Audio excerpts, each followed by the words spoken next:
मनुष्य कहाँ पैदा होता है या किन हालातों में पलता है, यह कोई मायने नहीं रखता। महत्वपूर्ण यह है कि उन हालातों से वह कितना सीखता है।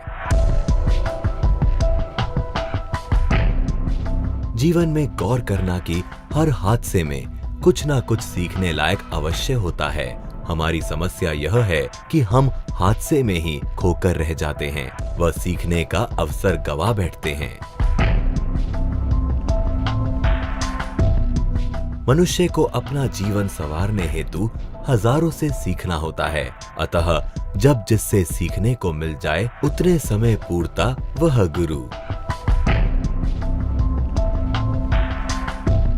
यदि आप किसी को तुच्छ समझेंगे तब तो आपको उससे कुछ सीखने लायक दिखाई देगा ही नहीं, और यदि आप किसी से आकर्षित या प्रभावित होंगे या फिर किसी को बड़ा ऊंचा मान बैठेंगे तो भी आप उससे सीखने का मौका खो बैठेंगे। सो बने वहां तक मामले बराबरी के रहने दो।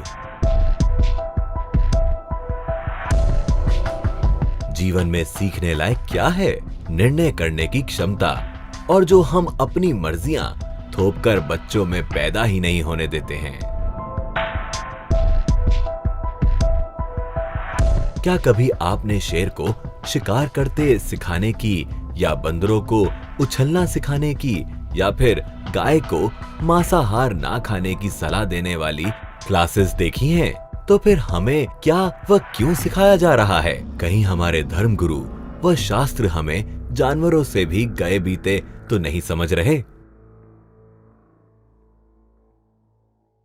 पढ़िए बेस्टसेलर मैं मन हूं के लेखक दीप त्रिवेदी द्वारा सीक्रेट सीरीज के अंतर्गत लिखित किताबें भाग्य के रहस्य, आत्मा के रहस्य, सफलता के रहस्य, साइकोलॉजी के रहस्य, जीवन के रहस्य, प्रेम के रहस्य, प्रकृति के रहस्य, ऑटोमेशन के रहस्य, रिश्तों के रहस्य, अहंकार के रहस्य, समय के रहस्य, मन के रहस्य।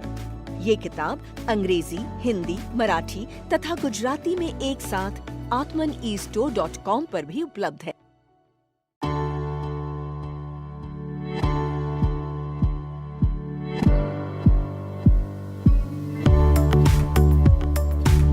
जैसे ये संपूर्ण दृश्यमान जगत नियमबद्ध है, नियम पूर्वक चल रहा है और विज्ञान ने वो सिद्ध भी किया है, वैसे ही ये पूरा का पूरा अदृश्य जगत भी नियम से चल रहा है। फिर चाहे वो मनुष्य का जीवन हो या सवाल उसके सुख सफलता का हो, यदि मनुष्य युगों से असफल है तो उसका एकमात्र कारण है कि वो नियमों का उल्लंघन कर रहा है। सो मेहरबानी कर आप मनुष्य जीवन से संबंधित हर चीज के प्राकृतिक नियमों को समझें और उनके दायरे में रहें। देखिए आपका जीवन क्या से क्या हो जाता है।